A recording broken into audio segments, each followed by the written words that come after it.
Kenneth and Claire are a married couple with children who plan to move into a smaller house. But to say things don't go quite the way they planned would be an understatement.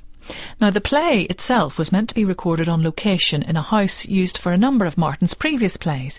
However, during the recording, the cast and crew had to decamp to a studio because building work at the house made the recording inaudible. And that seems very much in keeping with events, as we're about to hear.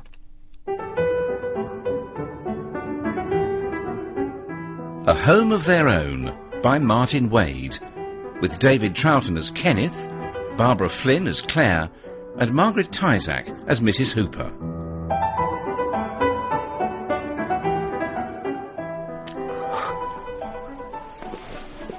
Lights out, please.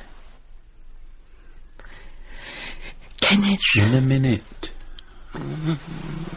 Ah, now, you like this one. Well-proportioned, single-bedroom, neoclassical, semi-detached 1960s, out-of-town, almost rural residence with all its original features. Kenneth, I'm not listening to you. It's past midnight. Yes, you see, another day gone. In 3 months' time, I shall have quit work, and we've barely begun to think about our place of retirement. I don't understand why we must think about it at all.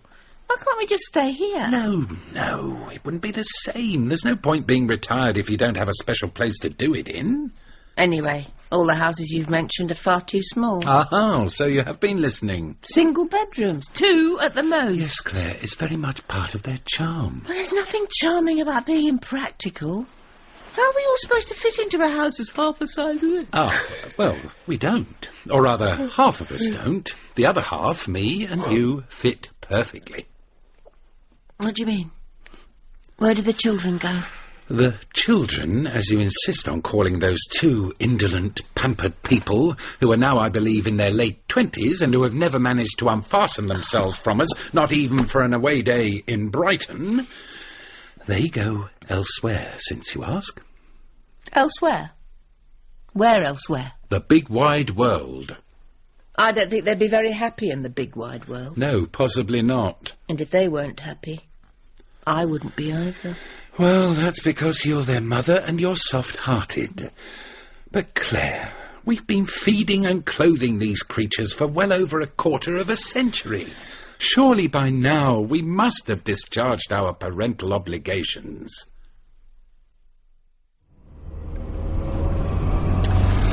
It'll be a big change for me, retirement. Yes. A lot of blokes die of heart attacks, apparently, after doing nothing for a week or 2. Yes?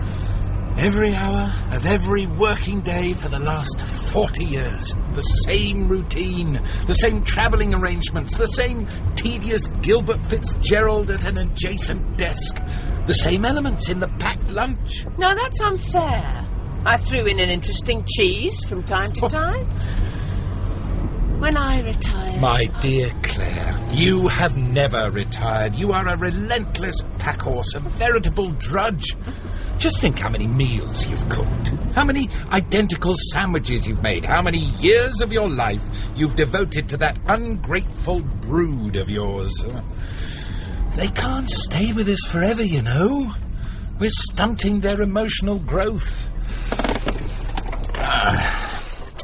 Right then. This is the delightful mid-19th century vicarage set in sylvan surroundings.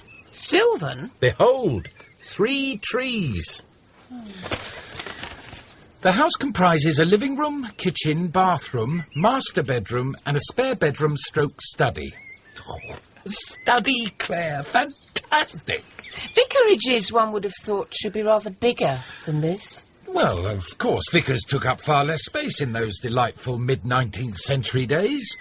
They walked to church and they avoided fast food. Let's take a look, shall we? My sister says it's got too big for me. There you are, you see, my dear, too big. It's all relative. Yeah, well, the main bedroom's on the left. Ah, Yes. very nice. I've been extremely happy here. In the bedroom specifically, do you mean? But my sister found me a flat just round the corner from her, which is all right in its way, but it's not the same. I must remember, if I do move, to tell everyone concerned. Very nice, Claire, don't you think so? Miss Granger-Taylor and Morris and Melvin. Oh, dear. It won't be the same at all. The flat doesn't have a garden, for one thing. The garden's very lovely. Yes, I put my heart and soul into that garden. It would be a crying shame if it wasn't cared for. If the weeds sprang up and the nettles and long grasses... Mrs. Hooper, I promise you, were we to buy this place, we would tend that garden as if it was still your own. Now, this room, I take it. Oh, mind the cat! Bastard! Did it get you? There are some small incisions in the left trouser, but the leg itself is still intact. As I was saying, this room... It's the spare bedroom. Or the study. Study, indeed. I said to the estate agent, I've never studied here. I shall, Mrs. Hooper. I shall come in here and learn a new word every day. Very nice. It's very nice.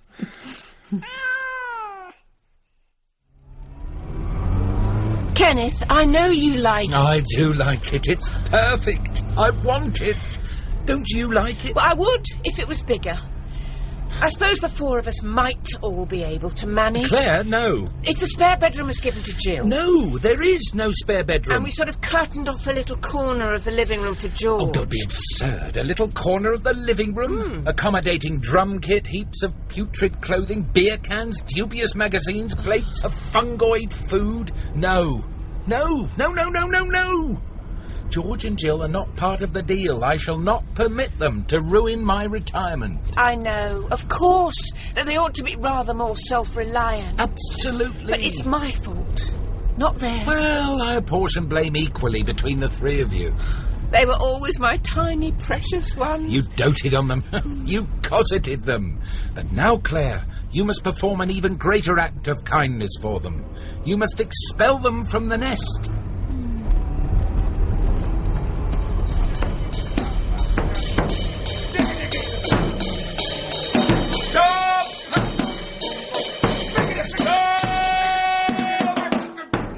Morning, George. Hi. Morning, George. Hi. Jill? Bed. Of course. Jill! What's happening? Your father... And your mother. We've decided that we need to talk to you both. Oh, OK, a fessing up session, right? Soul unburdening and apologies and stuff. Apologies? For what? Well, for failing as parents. You're always wondering where things went wrong. I assure you... My view is you shouldn't be too hard on yourselves. Though I have to say, when I'm a father... No, George, please. That's a possibility I refuse to contemplate. The fact is, we're selling up and moving. Moving? Woohoo! Excitement! Where are we off to? Well, George... As regards your mother and me, we're taking up residence in an extremely small house, which is far too small to accommodate either you or Jill. Oh. And therefore the two of you will have to find another place to call your home. Another place? Well, what other place? That's for you to decide. World's your oyster. But don't try following us, because if you do, I'll have one of those Asbo things served on you. Kenneth! He was joking, George. Tell George you were joking. Apparently, I was joking. We recognise that it won't be easy at first, but you'll each of you find employment. Perhaps. For the first time in your lives. And in due course, as you gain in self-assurance, you'll both perhaps become very, very happy. But it's impossible. Impossible. Oh, George. What the hell's going on? Morning, Jill. You see, Claire, this is what we've done to him. What have you done to him? Why is he crying? This is the result of 28 years of mollycoddling. I repeat, what the hell's going on? Your fault. Oh, yes, blame it all on me. He's throwing us out. Throwing us out? You're not. You're not. Well... Are you? George has used a rather pejorative term, I think, but he's given you a rough idea of the plan. Any further questions?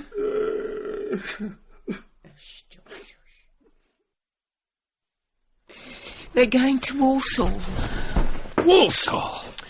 Perfect. George has a friend with a flat, apparently. They'll be sleeping on his floor. Oh, good. They won't need a loan after all, then. Kenneth, It's sink or swim in the West Midlands. When are they off? Thursday week. They're extremely upset. Of course they are. So are you. So am I. But the tears will abate in time.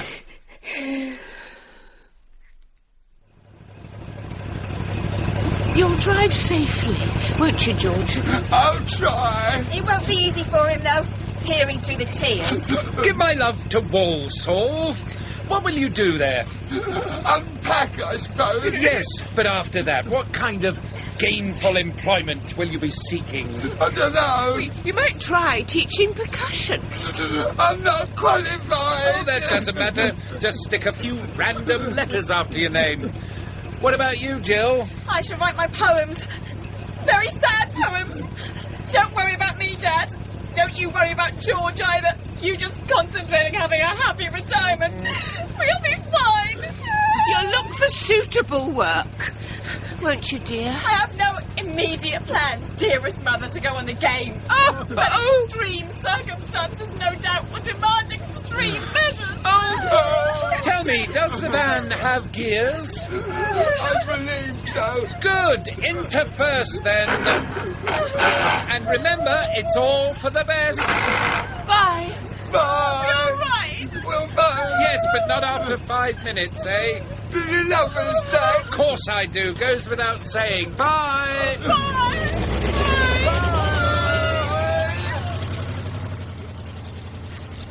Perhaps they'll manage somehow. Perhaps each will try and help the other. Oh, heavens, I wouldn't advise them to do that. Doesn't it feel good already, being on our own? Dearest George and dearest Jill, thank you for your letters of the 15th, 16th and 17th, 19th and 20th, and the 2 that arrived today. So sorry about the rats. Your father says it's when they leave that you have to start worrying. Forgive the untidy scrawl. I'm scribbling this on a packing case. All in all, a good move. Do you think so? Well, there were the almost obligatory broken plant pots, and the removal crew, jolly lads though they were, seemed somewhat haphazard, if not downright perverse, in their interpretation of what should be put where. But I rise above all that. I'm going to be happy here. Are you going to be happy here? It's a very small house. True. Hasn't grown much since we saw it last. No room for guests. The kids can stay for the weekend, surely. What, this weekend? Weekends in general. Weekends in particular I shall permit. 2 or 3 per annum. One has to be firm with them, Claire, because they're lazy and cunning and devious, and they look for signs of weakness and gaps in our defences. What was that? I'd say on consideration that it was a cat. You're right. What's it doing here? Ah, I'm familiar with that cat. It belongs to Mrs. Hooper. Correct. Very careless of her to leave it behind. Hello, Burger. No, don't be nice to it. It tore my trousers. And besides, we don't want to make it feel at home. But it is at home. In all probability, it's more attached to the house than it is to its mistress. Cats, you know, can be very independently minded. And their aggressive tendencies often verge upon sadism. It will have to go. Where? Mrs. Hooper's. Or we can send it to Walsall, and it can deal with George and Jill's rats. But it's not staying with us. Shoo.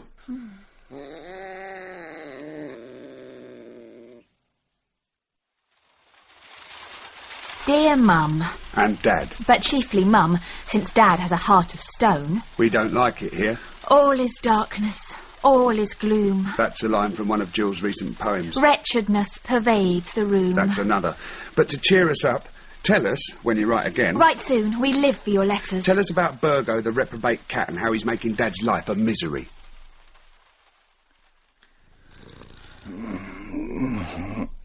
Claire... You're going to have to wake up. I have woken up. You're being very noisy. No, it's not me. It is you, actually. You're snoring. I never snore. And I never ever snore when I'm awake. That can't be the cat. Can't it? I forced it out of doors with the wet mop. I barricaded the cat flap. Oh, yes. But did you close the bathroom window? Oh, no. Oh, God. It's sitting on my chest. So it is. Just like one of those incubus succubus things in Gothic Nightmare. Help!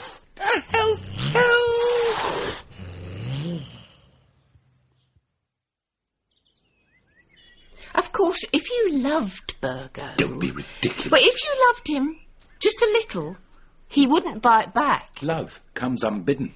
Love is not extracted by threats. Love is... Excuse me. Morning. Morning. Am I a little early?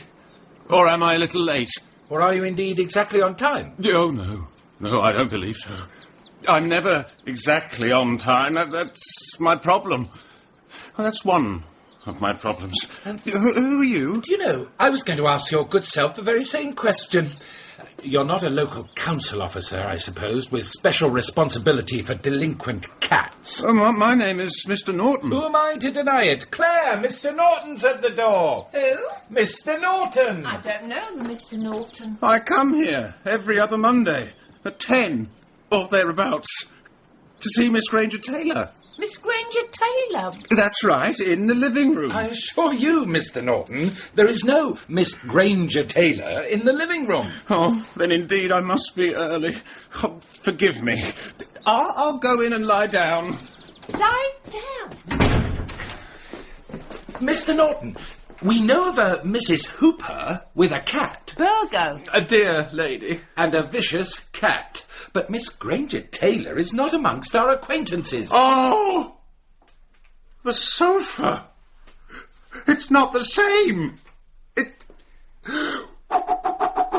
It's different. Well, we quite like this sofa. We like it so much we brought it with us when we moved. You see, this is our house now. No. It's not as wide as the other one. And it's a little flaccid. Not altogether good for my back. Oh, dear. What do you think of the colour? Well, the colour I don't dislike. Yeah, that will be Miss Granger-Taylor, punctual as ever. Ah, Miss Granger-Taylor, I presume? Correct. Did Mrs. Hooper tell you? No, she did not. But Mr. Norton did. He's en couchant in the living room. Excellent. I'll waste no more time, then. Time, you know, is something of a bugbear of Mr. Norton's. We're going to be working on that today. Morning, Mr. Norton. Oh, morning, Miss Granger-Taylor. Oh, sorry, I'm a little late. No, I was early. Dreadfully early. I don't think you were dreadfully early. Excuse me, but I'd better deal with this, if you don't mind. Ooh, the sofa. Ooh, dear. Yes, it's going to take a bit of getting used to. It emerged, dearest George and dearest Jill, that Miss G-T is a qualified psychiatrist who for the past 10 years, on account of a less than conducive situation in her own abode, has used the former vicarage as a venue for her therapeutic work. And even now, despite new ownership and the alteration to the furniture, Miss G-T seems determined to continue practising here. The well-being of Mr. Norton, we are advised, depends on it. What on earth can we do? It's not easy, is it? She seems impervious to reason. Typical psychiatrist. We could hide the sofa, I suppose. Or inform Mr. Norton privately, and for a fee, that he's been completely cured of everything. Perhaps we should visit Mrs. Hooper, explain the situation to her, ask her if she'd be kind enough to cancel our unwelcome guests. The cat included, yes. Excellent. Good grief! If you're agreeable, my dear, we could go round and see her after lunch. No. That won't be unnecessary. Look, in the garden. Mrs. Hooper? Mrs. Hooper? Oh, good morning to you. May we ask what you're doing, Mrs. Hooper? Well, I'm about to replant some primroses. Just in this little area here. They don't seem to be faring very well in the last week or so. And Mrs. Hooper, one doesn't like to be unduly small-minded about such matters, but this is our garden, you know. Yeah? It used to be yours. But now we have it because it sort of came with the house. Bricks and mortar, flowers and bushes. We bought the whole package. I'm aware of that, thank you. But over the years, I have spent a considerable amount of time in this garden. I'm sure you have, Mrs. All Hooper. the lovely things that you see here. I planted them and nurtured them, so I wanted to make certain that they didn't suffer any harm. Mrs. Hooper, we promise we'll do our very best on the horticultural side. But the house... Our house? That needs sorting out first. What's wrong with the house? Well, since you ask, it's rather prone to infiltrators. Virgo the cat, for example, and Mr. Norton and Miss Granger Taylor. Oh, yes, well, you don't want to take any notice of them. Hard to avoid them, Mrs. H. Kenneth's been bitten 3 times. By the cat. And when Miss G-T's in session, we have to be terribly, terribly quiet. No talking, except in whispers. No singing or whistling. If the cat bites, I can't cry out. So, Mrs. Hooper, Virgo needs to be relocated. Or put down. Mr. Norton likewise. Excellent idea. A swift, painless injection to cure him of all his ills. Mrs. Hooper, it may well be that when you were dwelling here, you were undismayed by these visitors from the world beyond. But we have no time for them, and we would ask you, therefore, since you were the one who encouraged them in, if you would be so kind as to encourage them out. Ooh. And once you have done that, Mrs. Hooper, you must look to yourself. You must see to it that you never violate our garden again. Oh. I have to say... Yes? I'm cautiously optimistic. No hawkers, no peddlers, no neurotics. There is a feline. I have discovered traces of it, but it's keeping a low profile. And as for Mrs. Hooper, if she has gardened, she must have done so under cover of darkness. Poor Mrs. Hooper. The garden meant the world to her. Then she shouldn't have sold it. Now, you see, this is all I asked for in my retirement. An unfrequented sofa, a little seclusion and privacy, a chance for quiet reflection. But alas, I asked for too much, it seems.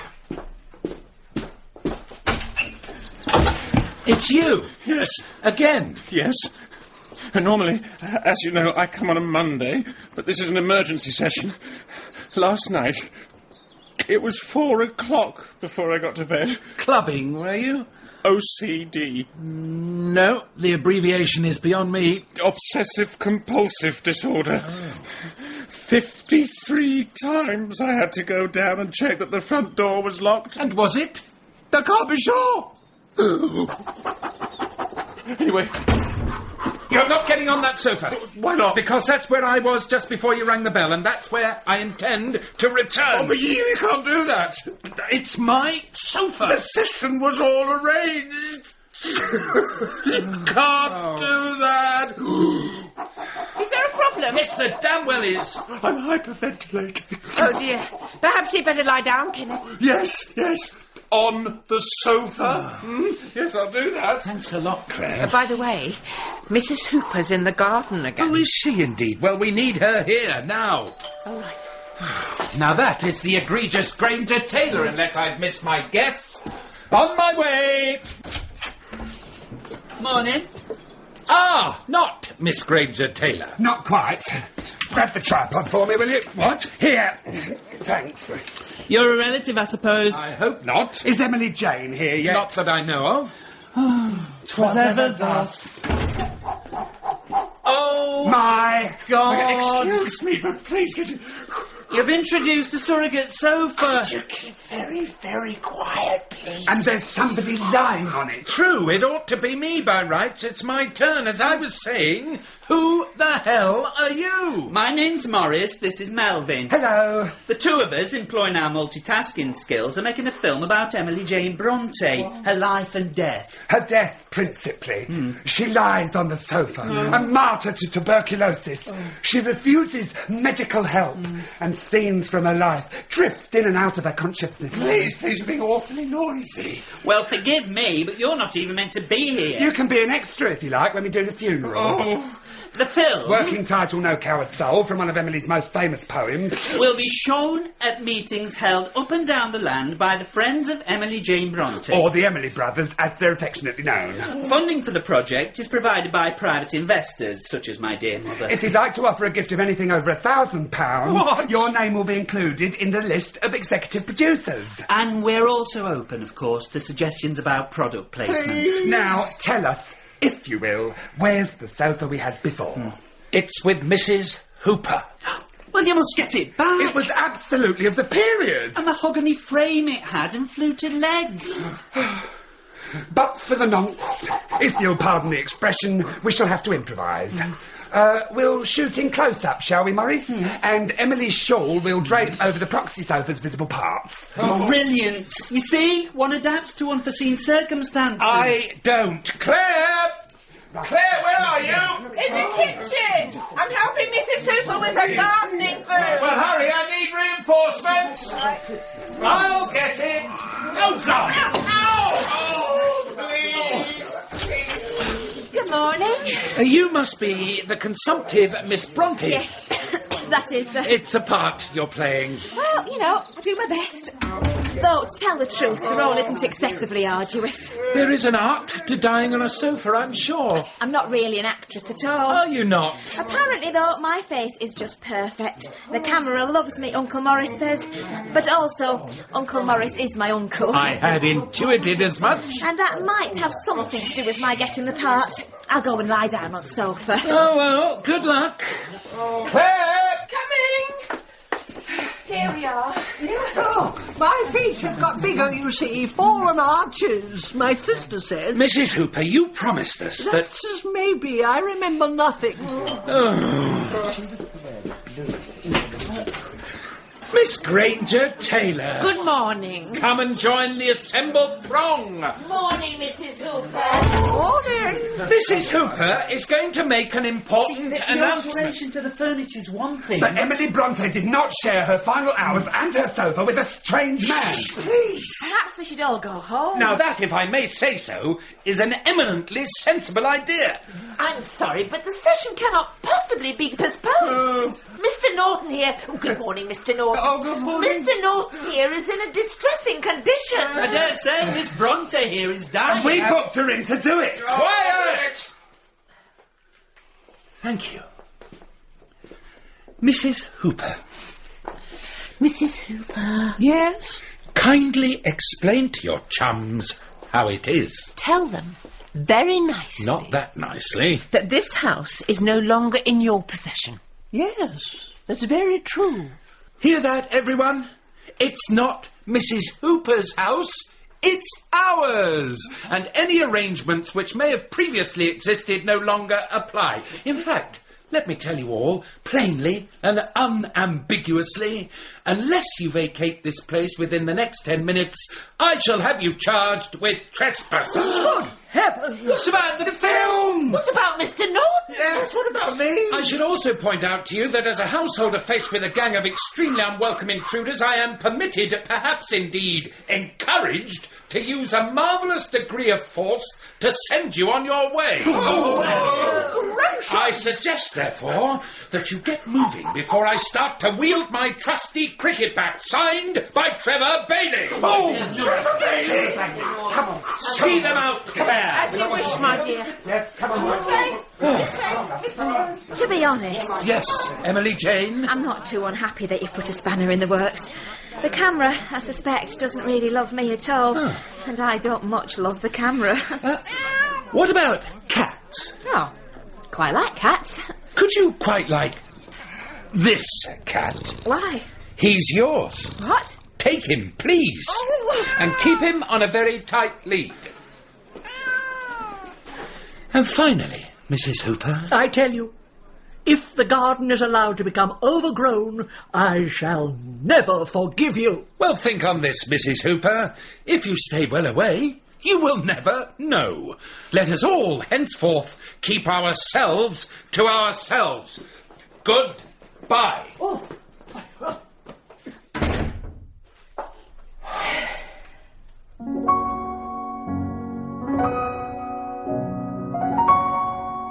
We were sorry to hear, dearest Jill, that you failed to find a publisher for your collected poems in elegiac couplets. Perhaps, your father suggests, your verses might go well on condolence cards or tombstones. And as regards the drum kit masterclasses, dearest George, or the lack of them, he wonders whether your publicity drive might have to extend a little further than an ad in the corner shop window. Life here is very quiet. Your father's retirement has begun in earnest.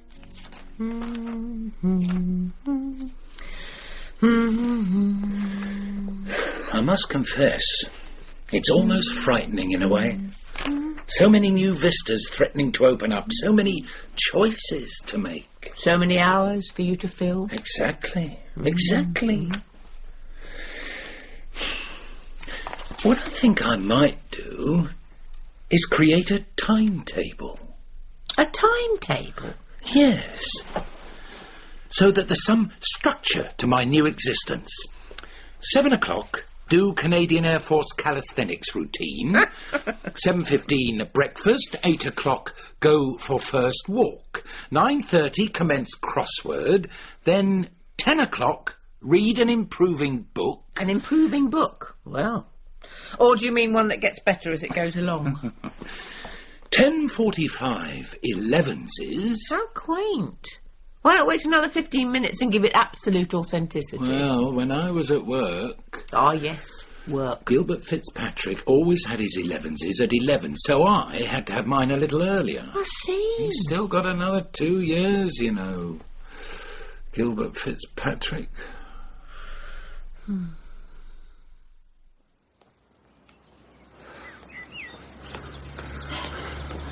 Kenneth! Yes? You're beginning to pull away a little. Of course I am. You're dawdling. If I'd realised you'd turn into such a hearty hiker, a 3-a-day man, I'd have suggested buying a place that was in amongst the mountains and lakes and things.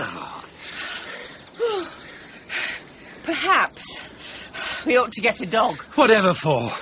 What do you take with us on these forced marches? Make them worthwhile. We're not getting a dog. We've only just got rid of the cat. Anyway, the walks are worthwhile. Men's sauna and so on.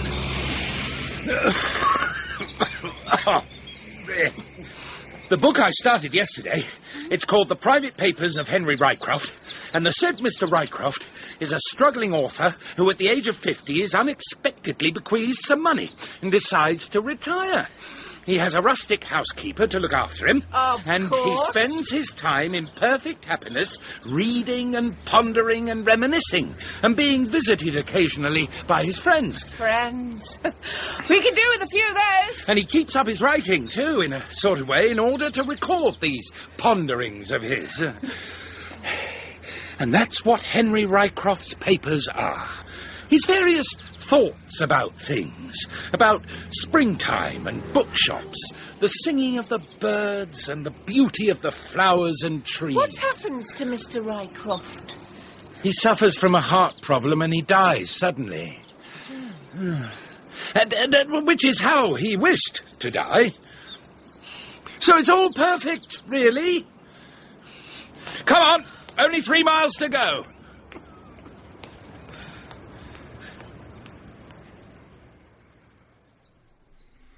Kenneth.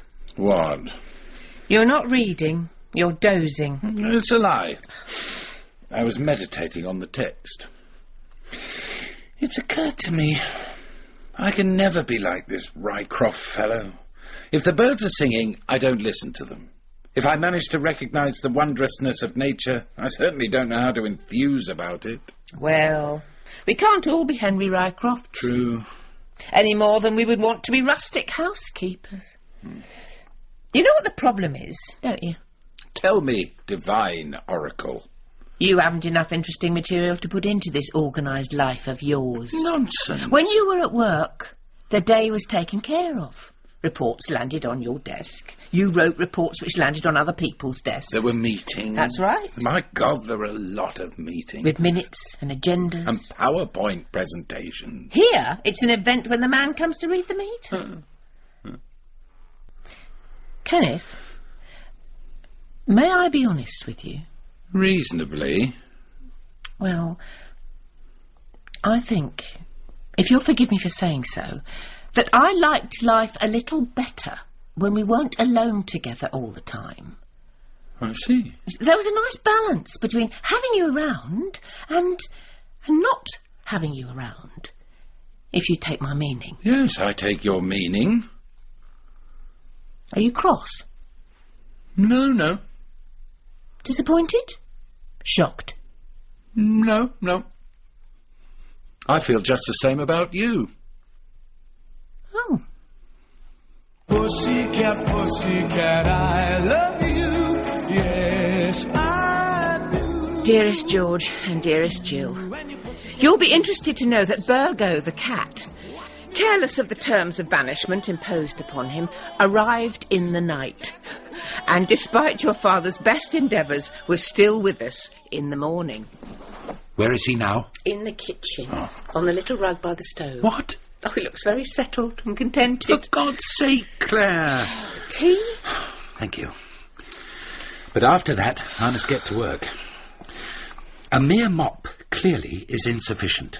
I require a gun, or a crossbow, or I shall lay a trap, use poison, skin the thing alive. I shan't rest until the cat cops it. And meanwhile, what is to happen to your beloved timetable? The beloved timetable is suspended. Special measures are now in place. Ah.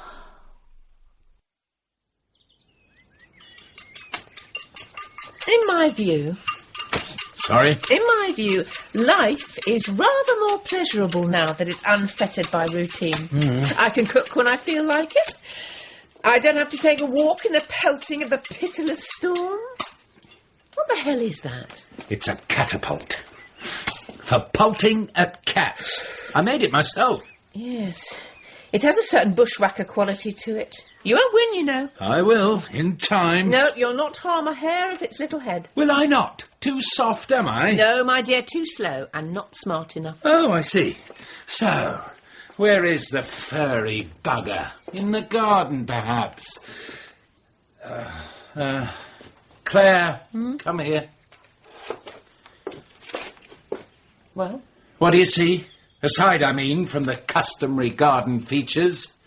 Well... There is a figure, is there not? A little to the right of whatever that shrub is. Oh, yes. It is none other than Mrs. Hooper, upon whom an exclusion order has been placed. Heavens! I believe you're right. Claire? Yes, Kenneth? You didn't invite her, did you? It's like this, you see. You did, my God! The fact is she'll be beneficial for us. Just like Burgo's been. I can shoot my catapult at her, can I? She'll be someone else for you to get irritable with other than me. She'll be a diversion, a talking point. And in time, she'll teach you, perhaps, about the beauty of flowers and trees.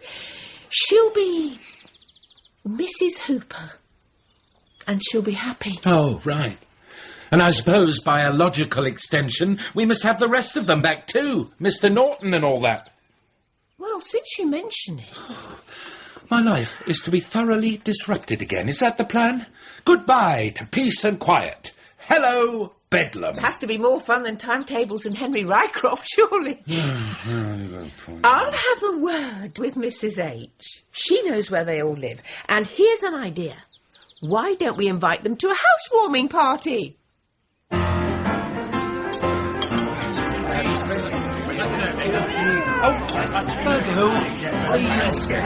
Now, I think our glasses are all prime. I've heard... so, ladies and gentlemen, that is friends, including Burger. Is that what's it called? Polycrates' complex? No. Friends, dear friends. Complex by proxy. Quiet, or I shall lose my temper and get the cricket bat out. We would like to offer a toast. Indeed, we would. To the house. To the house. And the garden. And all who dwell or visit here. And all who dwell or visit here. Kenneth. And to all who dwell or visit here. Who the hell is this? I'll get it. No, I'll get it. No. Kenneth. Yes? There's a possibility. Yes? That you may be in for a small surprise. Now, small surprises in my experience are never pleasant ones. Hi, Dad! Hi, Dad! Remember us? I'm trying not to. Hi, Mum. Dearest George. Hi, Mum. Oh, dearest George. You brought a lot of stuff with you for a housewarming. We're staying the night, Dad. And the night after that, Dad. And so on and so on and so forth, Dad. The truth is... We're dirty and smelly. Here. And wet-skinned. And the rats are getting bigger. And Mum wrote and said she wouldn't mind. I said you wouldn't mind that much, now that you've become gregarious. Well, Dad. Oh, God. Which, being translated, is... Welcome home.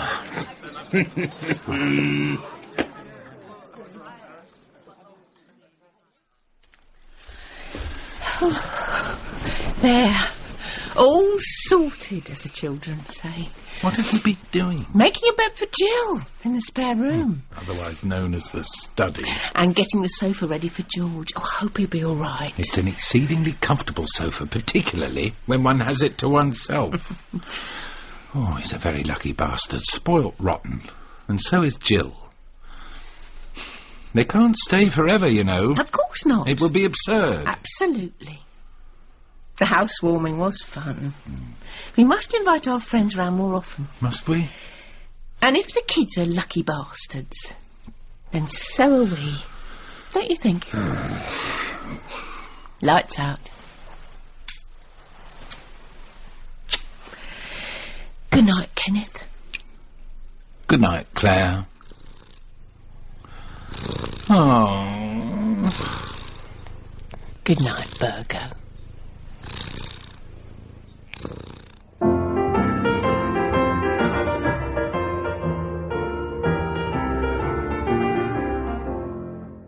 A Home of Their Own was written by Martyn Wade.